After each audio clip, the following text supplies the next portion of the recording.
I'm installing a new power inverter in my truck, and I wasn't going to do a video on installation, so I've already got the cable ends with new ends on them and clamped on and installed, and wasn't going to do a video. But the reason I'm going to do a video now is because I found something.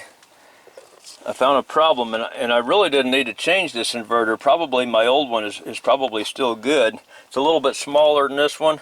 This one's a 3000, 6000, what do you call it, startup, surge, whatever. Anyway, I'm going to show what I run into here, and we'll go outside and look in the battery box. And this is not just on power inverter, this is on any electrical problem. The problem that I found when we get out to the battery box, I'll show you. But right now I'm hooked up to a ground here on the seat with a test light, and so I got my hot here, and the battery voltage looks good. When I turned the power inverter on, I didn't get very many volts, just a few, maybe 4 volts or something like that, and a little buzzing sound. So I came out here and I tested my connections. Why am I getting such low voltage? So put my test light on that, and then I tested my ground. My ground is very weak. The light is dimming out, going dead. Don't even know why it came on at all. And so I know I'm tight here because I just put brand new ends on the cables. I cut the cables off, put new ends on. We're supposed to hook up this ground wire. It has nothing to do with whether or not the power inverter works. It's just a safety thing so that whatever you plug your stuff into will go directly to a ground if there's a short, and come back to the power inverter instead of shocking you with whatever you've got plugged into it. And I can do this under the bunk.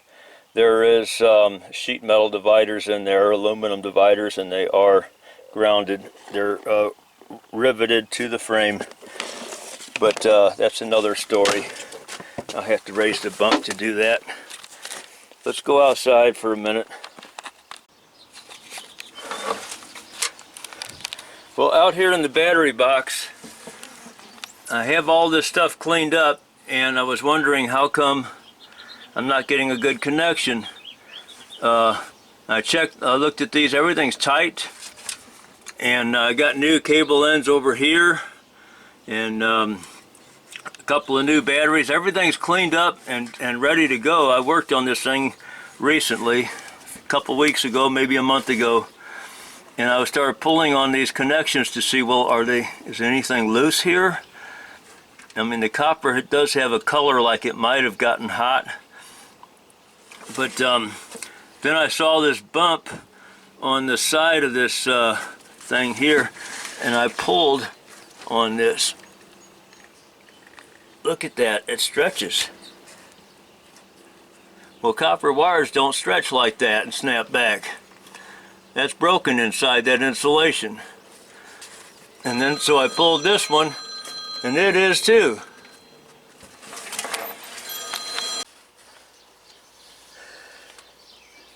I cut that off of there, and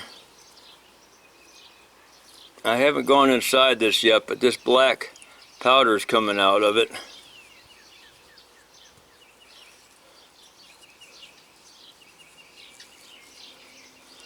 Burned off right here.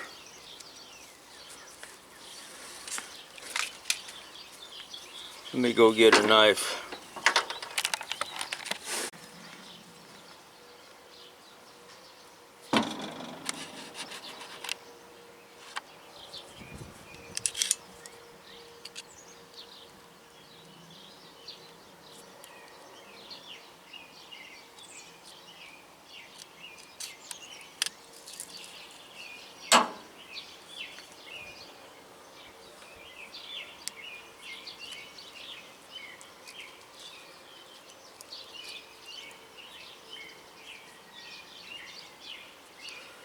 Well, I had soldered ends on it, that's why this is solid here.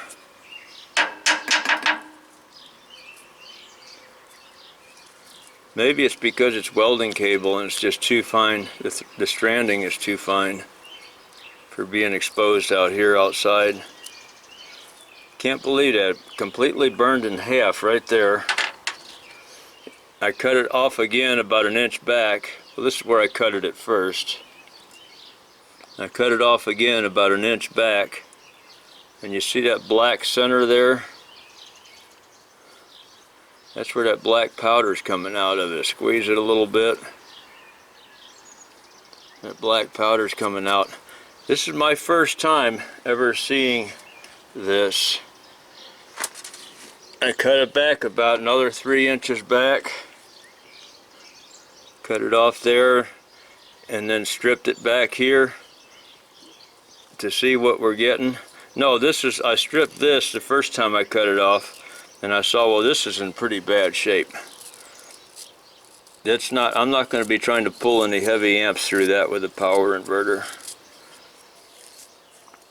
So I cut it back 3 inches more. Got this, and it's the same way. So here's what the plan is now.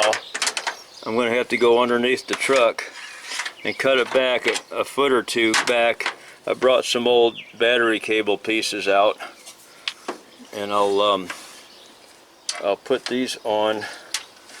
Put one of these on with one of these butt connectors. Crimp that on and tape it down, and I'll just have to go back as far as I gotta go, even if it means replacing the whole cable. But I put new ends on inside the truck at the power inverter, and the cable was fine there. So I don't know how far back this bad stuff goes, but that's what I gotta do to fix it. And so I just wanted to show this video about finding a hidden place like that. You stretch a wire. I've done that on small wires behind headlights and things like that, where small wires go, and they might be cramped in there a little bit, bent real tight around the corner, and when you have a break that you can't see, the plastic will stretch, but the wire itself isn't going to stretch like that. So you pull on it, and if the plastic stretches, the insulation, then you know you've got a break inside that insulation. Okay, that's what this video is about. And as far as crimping new ends back on there, I don't think we need to do that on this video. I've got other videos where I did plenty of repairs and crimped ends on battery cables and whatnot. Got it all patched up here. Did some splices back in here about a 1.5 feet or so back. That's where I found good wire inside there, and spliced with those butt joints and taped them up, and then put that rubber hose back over it again. That's just a piece of garden hose or heater hose or something like that. And now let's go inside and see if we got everything working now.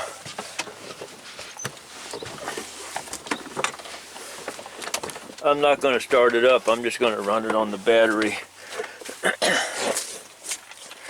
Just briefly. Well, we got the full lights going across there. Let's see, microwave has to wait for a minute to turn on. It'll beep again when it's ready to turn on. I'll pause the camera here. Okay, didn't take a whole minute, maybe 20 seconds, but it beeped. So let's, I don't even remember how to use this thing.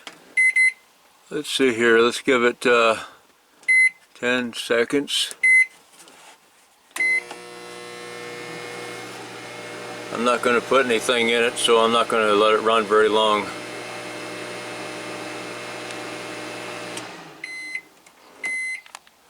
Okay, power inverter is working. Alright, thanks for watching.